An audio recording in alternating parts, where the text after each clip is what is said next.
Hello' guys welcome back to my mini blog.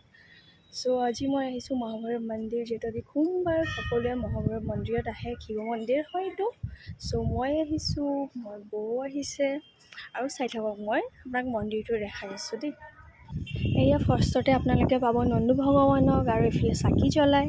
আৰু এইটো শিৱ মন্দিৰৰ মেইন মন্দিৰটো, য'ত ভিতৰত শিৱলিংগ আছে। ইয়াতে পূৰ্বপুৰুষৰ আমাৰ সকলোৱে পূজা কৰি আহিছে। আৰু প্ৰথমত ইয়াতে আছে গণেশ ভগৱান, বজৰংবলী। আৰু যিহেতু মই সন্ধিয়া সময়ত গৈছিলোঁ, মই আপোনালোকক সন্ধিয়া টাইমৰ দৃশ্যটো দেখাব চেষ্টা কৰিলোঁ। এইটো নন্দু ভগৱানৰ ওচৰৰ পৰিৱেশটো মই দেখালোঁ। চাওকচোন, চাৰিওপিনে গছ, নাজত নন্দু ভগৱান। এইটো নতুনকৈ বনোৱা হৈছে শিৱ বাবা।